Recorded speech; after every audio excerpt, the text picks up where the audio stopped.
huge welcome to everybody who's on the call, both to our speakers and to those who are joining to listen. Thank you so much for joining us.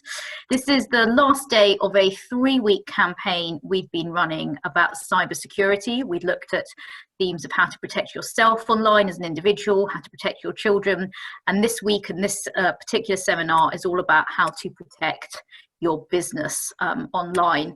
And the reason that we're doing this now is that we've seen a considerable spike in cybercrime and in cyber COVID-19 related scams over the pandemic and the lockdown period.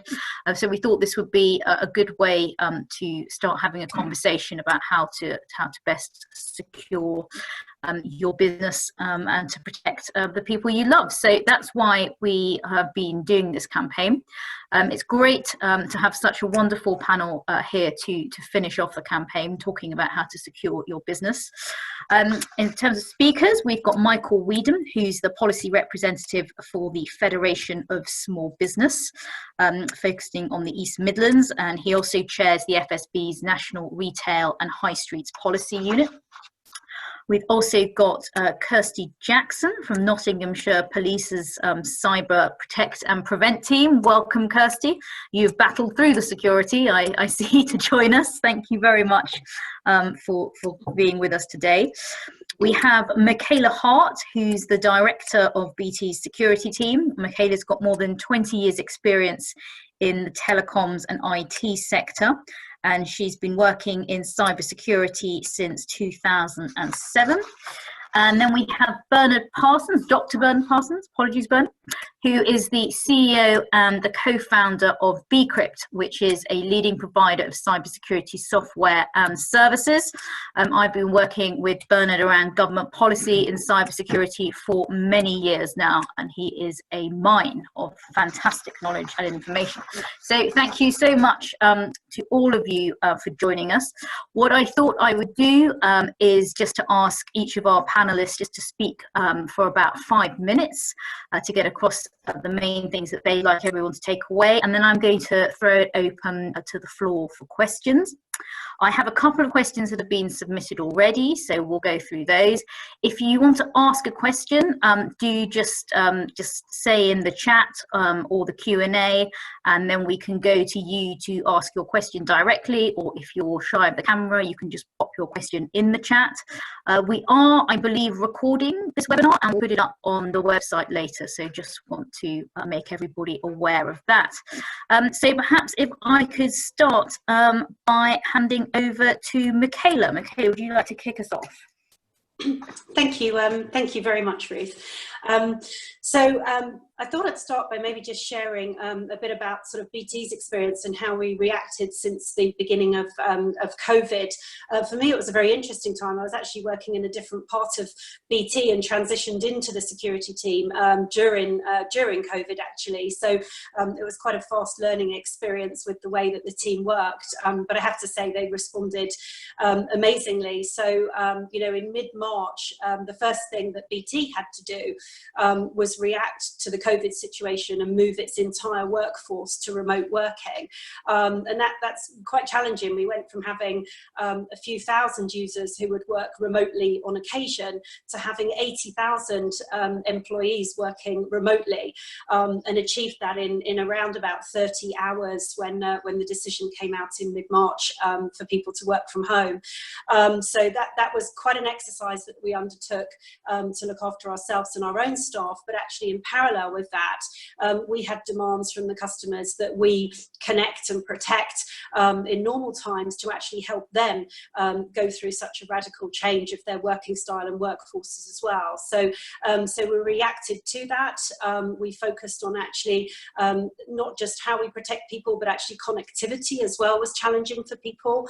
Our customers range from obviously all of our consumers through small businesses up to actually large government agencies who actually just their working processes haven't been designed for them to work remotely and not to work in secure locations. So we worked with them creatively, addressing their security needs and even providing connectivity over 4G where we couldn't provide fibre connections for them and assure their security. So that was really sort of how we initially responded to COVID. So we took all of our customer center agents and took them to remote working. And again, everything that we had to do for our own business actually was things that we were then doing for our customers as well. So for example, contact center agents who've always worked in a secure environment, who are processing credit card transactions, needed suddenly to be able to do that in a non-secure location with different connectivity. So we went through those services and we kept vital services running for ourselves and for our customers. We supported and recommended what tools that people should be using, and also enabled monitoring services for ourselves and our customers to really monitor the software that people were starting to use, because, you know, as you can imagine, help desks across all of our customers as well as across our own organisation were incredibly stretched. Our users were incredibly resourceful, our customers' users were incredibly resourceful, and would start to download and use unauthorised software, which would then cause them possible vulnerabilities. So one of the things we worked with our customers actively was to give them advice on actually that monitoring. So once they connected securely, how did they actually monitor what people were using, what was happening to their data in this new untethered environment that they found themselves working in. And then a really, really important element for us is what we call turning on the human firewall. So again, for all of our customers of all shapes and sizes, including our consumers, it was actually providing advice to them on actually, as a human, using technology in a different way, using technology remotely, actually what your role as an individual was to play in protecting your organisation and your organisation's assets. Some of you may well have seen we actually went out with a TV campaign and actually shared that advice with our customers as well. So really just that user awareness of the vulnerabilities. Through BT Protect, which is actually a very extensive organisation of security professionals who look after our own assets and our own infrastructure, you know, we identified and helped customers respond to a huge change in the threat landscape. So some of the examples, you know, we saw a huge increase in phishing attacks. We saw 1,000% increase in fake Zoom domains. So, you know, Zoom became, and as we're using today, a huge go-to tool for many people, and so a lot of people quickly rushed out, registered fake domains. There was talk of people Zoom jacking, where actually they were going in and intercepting people's video calls and actually accessing data. You had banks wondering about how they could actually conduct their trading meetings and their conversations and do that in a secure way. So we saw a huge change in the landscape. 39 new malware families were identified, investigated, and then remediation actions advised out to our customers.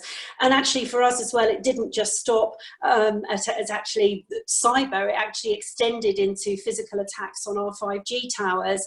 So there was a conspiracy theory that 5G was a cause of COVID, and we dealt with more than 107 arson and sabotage attacks on our 5G masts, and actually 241 of our engineers were actually confronted by activists. So for us, there was many layers to actually keeping both our customers and our staff really secure through COVID. I think, though, through the initial response, what happened is, you know, people accelerated their digital transformation plans by a decade in a number of days.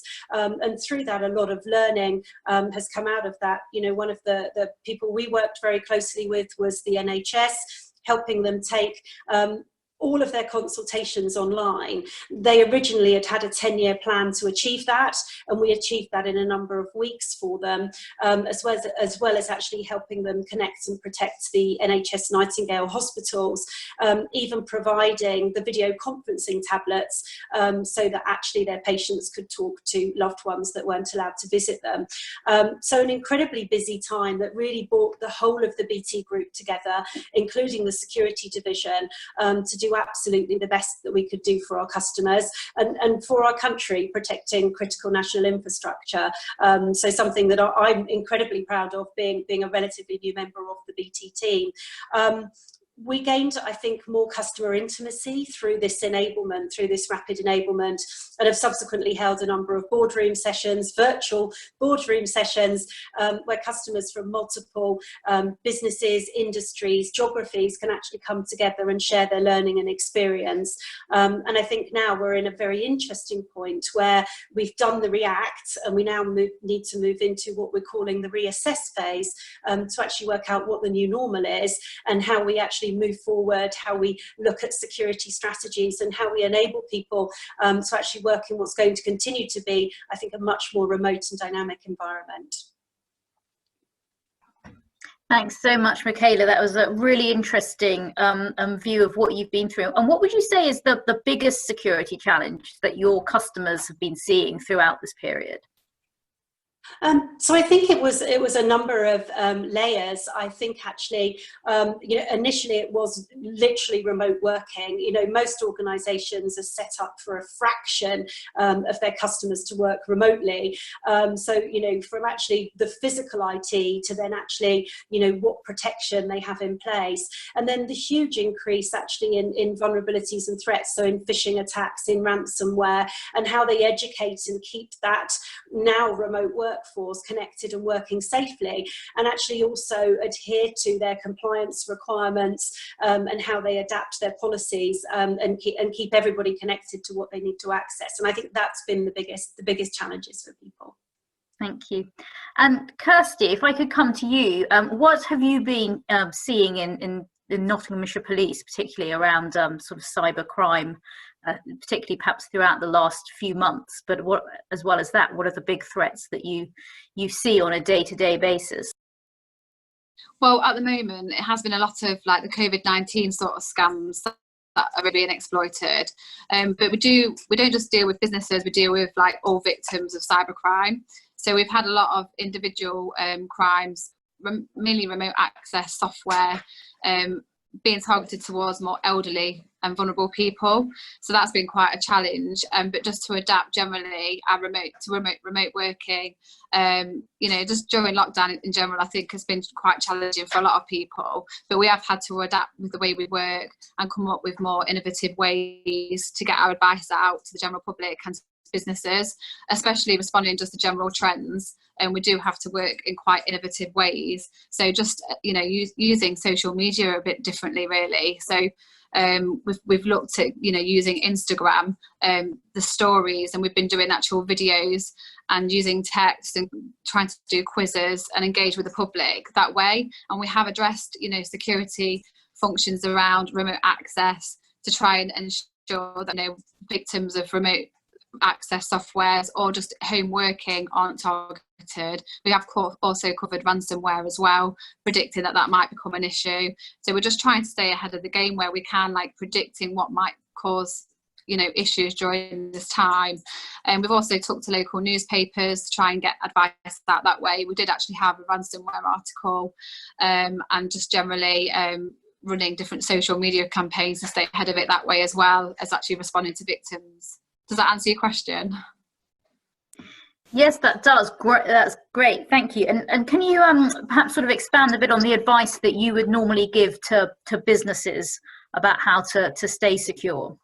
So it's just really just breaking it down. So, with remote working, there is quite a lot of advice around that. So what we tend to do is just direct everybody to our key resources. All of our advice is aligned to the National Cybersecurity Centre, and they've got some fantastic guidance documents on there, infographics, and also the Small Business Guide. It's broken down in a really good way. Remote working just generally, if you think about, you've got Alexa in the background, making sure those sort of devices are generally turned off. And then you've also got the risks of what's actually on your screen. Are you screen sharing a lot, during this time? And just the, actual security aspect, are you using a VPN, a virtual private network, to secure your network that way, and the information that you are sharing when you are sending emails and things like that. Just making sure you've got a good password policy, making sure those passwords are secure with all employees as well. Just don't leave your devices unlocked for when it's not being in use. So if you have got people in your household, you know, not everybody's sharing a home with family, but people they might not necessarily know too well. You've got a lot of house shares. So it's just making sure that, you know, whenever your computer isn't in use, that it is locking automatically within a certain time, and don't leave it too long. So no, our work computers will only last 2 minutes, I think, before they lock themselves without any activity. So just to give you an idea. But I certainly recommend anybody go to the National Cybersecurity Centre website. And there's so much advice on there. They've got a small business guide that breaks down a lot of advice step by step. It's really easy to follow. We've had some really good feedback from businesses that have actually followed those. Sorry. That yeah, so that's great. Thank you so much. And Bernard, could I come to you? I think you're on mute, Bernard. There you go. Hey, can I come to you for your comment? I do get technology, honestly.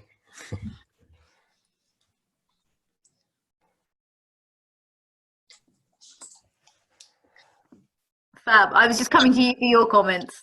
Okay, so there's a lot of overlap in our experiences with recently with some of the points that have already been made.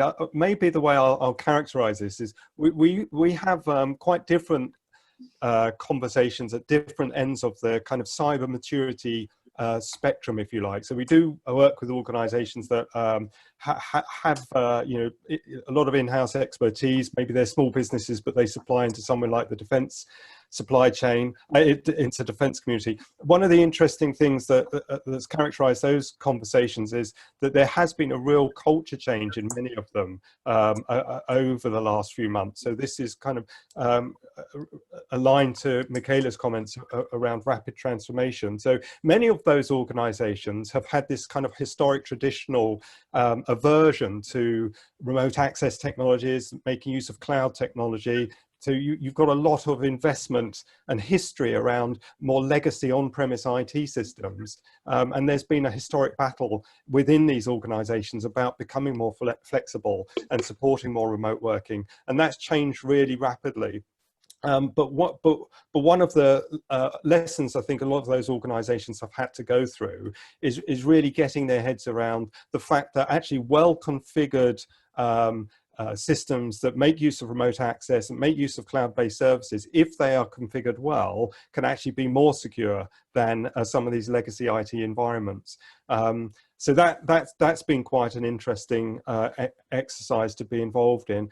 And then I'd say at the other end of the maturity spectrum, where we do interact with businesses that perhaps don't have the same level of in-house cyber expertise, I think it's been a good time to remind organisations where we are involved that taking big steps forward in terms of achieving cyber resilience doesn't have to be an expensive exercise.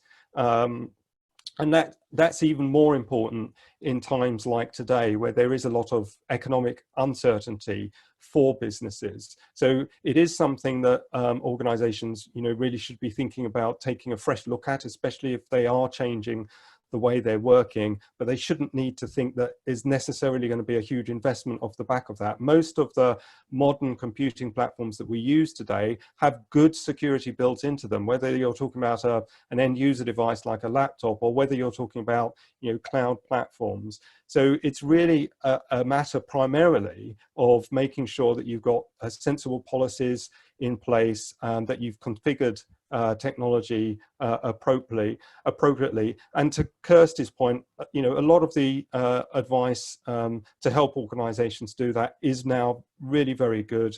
NCSC guidance breaks the initial parts that that organizations need to take on a journey towards cyber resilience, really breaking that down. So identifying what's important to you as a business. So what systems, what information would be a huge impact to the business if they were compromised, if they were lost, if you couldn't access them. making sure that you're controlling access to that information sensibly. So right from basic password policies through to thinking about two-factor authentication, thinking about administrative privileges, making sure you've got backup processes in place, keeping those backups disconnected from your online system so that if you're subject to a ransomware attack, the adversaries can't get access to your backups. And thinking about patching, frequently patching your systems. And again, most modern systems can be configured just to support this out of the box, and make sure that they are. Because actually what the cyber criminals want to do is they want the biggest gain with the least effort. And if you've got patch systems, you're not exposing publicly known vulnerabilities, then they'll move on to the next organization that is. And then the last piece of the puzzle for me is about the user education piece, again, that I think Kirsty touched on. Really important. As you know, COVID is ideal subject material for phishing attacks. You know, it really preys on emotion. It can prey on urgency, authority, all of those devices. So make sure that your staff understand how phishing works. Make sure they're comfortable in reporting the slightest anomaly, but also make sure that they understand that no matter what training they get, they're still going to be vulnerable. So organizations have to have additional processes in place. And that could be a phone call or a video call between the CEO and the CFO before that high value transaction is actually completed. So all about process and policy for me, just getting organizations on the first steps of a journey. Thank you so much, Bernard. And it was interesting what you're saying, particularly around the processes and the policy part, because I think a lot of people think about cybersecurity as a very technical subject, and they get sort of scared of discussing it. And obviously there is technology involved, but it's more part of a much wider picture. Would you agree? Absolutely. As you know, to get to a point as a business where you're not going to be vulnerable to the vast majority of attacks, 80% of the attacks out there are just exploiting public vulnerabilities or weaknesses in processes, and getting yourself to that position of maturity is very much about process and policy. It is a journey, and there are organizations that have to go beyond that. And that's where you perhaps then start making further investments in external consultants, more advanced technologies. And you need technical expertise eventually when you're on that part of the journey, but not to start. Thank you very much. And then moving on to Michael. How have things been from the perspective of the FSB? What have you been seeing your members struggling with in terms of security, both in normal times and throughout this quite unique period? Yeah, thank you, Ruth. Well, two things I would say, actually. First of all, the busiest people I've known during the lockdown period have actually been IT consultants, and there are a lot of them in FSB membership, because they have been working extremely long hours trying to support their businesses who are supporting their staff working at home. And that has included a lot of FSB members who are not in their offices and have had to adapt the way they work so that they are working completely from home. Now, in normal times, we have seen that the 5.8 million small businesses in the country are subject to fairly persistent cyber attacks. They don't present very large targets themselves, and clearly if you're going to invest time, I'm guessing, as a criminal trying to get in somewhere or get something out of an organization, you're likely to go to the bigger ones, and we see evidence for that in our own surveying. The kind of attacks we have seen have really concentrated on things like phishing and so forth, rather than system penetration attacks. They do occur, and in fact 25% of our people in our surveying reported that they had been subject to that. And actually, one of the interesting things about this is it takes the bulk of the working office population and small business population out of what can be a controlled, secure environment as far as access to systems is concerned, and it puts them on a kitchen table with insecure routers and a very noisy, heterogeneous environment around them. Very few of us have our own network and access point for the internet while we're working at home. So there is a a much bigger surface which is exposed for criminal activity. And I certainly think it's true that the opportunities are being taken. I wish criminals would actually really make the most of the desire to do these things and actually put them to good uses, because they put a lot of work into doing bad things. But we have seen a major rise in COVID-related, as one of your earlier speakers said, COVID-related phishing in particular. Everyone's in a bit of a heightened state of anxiety at the moment anyway, and when anything comes in marked HMRC, for example, Health and Safety Executive, there's this tendency to try and get to it quickly, and there's that tendency just to do that cutout, which normally just says to us, don't click the link. And actually, we're in a situation here where it's more tempting to do that because we are probably all a bit scared about things like this. So we are seeing that big activity in phishing in particular. I don't think we're seeing more actual physical attacks on systems to get in, but there are certainly more opportunities, I think, to do it. So education, reminding people of this, showing them examples of what's going around, I find is quite useful, because very often when I do this, people say to me, oh yeah, I had one of them the other day. I didn't look at it, but I'm thinking, yeah, I know, but there's a lot of them about at the moment. And it seems to me that big businesses and small are actually in a similar position at the moment, that if they've got many of their staff at home, they're operating out of a single office or off the kitchen table, they're out of their slightly protected professional environment, and we're working in a slightly different one. So the challenge has always been big. It has changed somewhat, I think. Thank you. Thank you so much, Michael. And have you seen, sort of in the years that you've been at the FSB, have you seen sort of a growing concern amongst your membership and a growing sort of rate of attacks, or has it been fairly steady? No, it's been increasing, and I think one of the reasons is that the businesses themselves are more visible.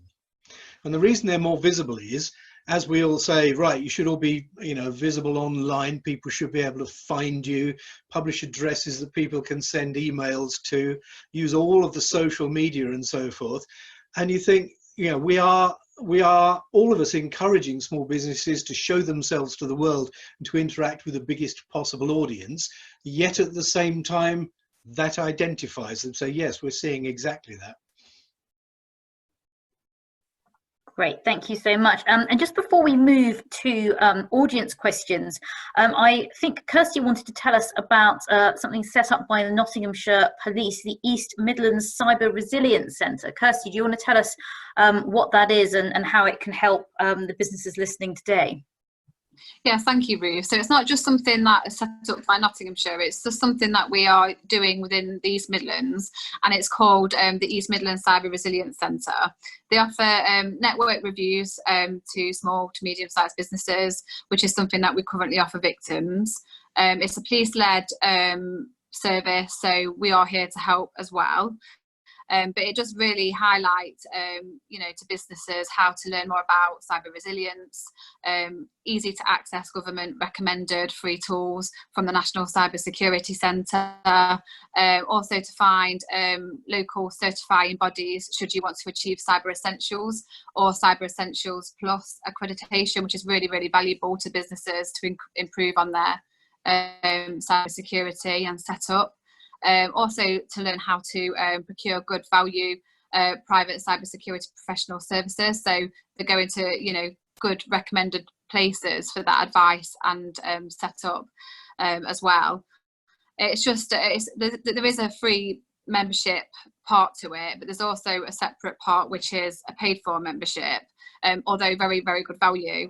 So it's not something that we would normally do and recommend particular businesses, but because this is part of our network now and it's something that we are all working on, it has some really good benefits. So there's something called Cyber Alarm. I don't know if anyone's heard of that before, but this is a really good service that can offer good cyber resilience to businesses.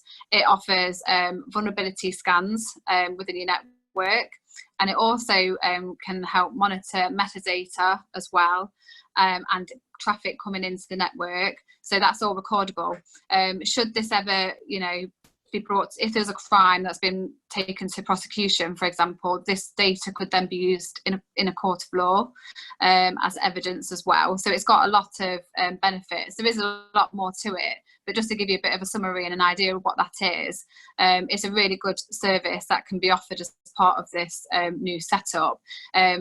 Although it's called the East Midlands Cyber Resilience Centre, we are predicting that this will become a national setup, and it will just be such a great resource for businesses to go to as a one point and have the whole support of the Protect network within that as well, and really key cybersecurity professionals running it too. So I'd really suggest anybody to have a look at that. It's called emcrc.co.uk.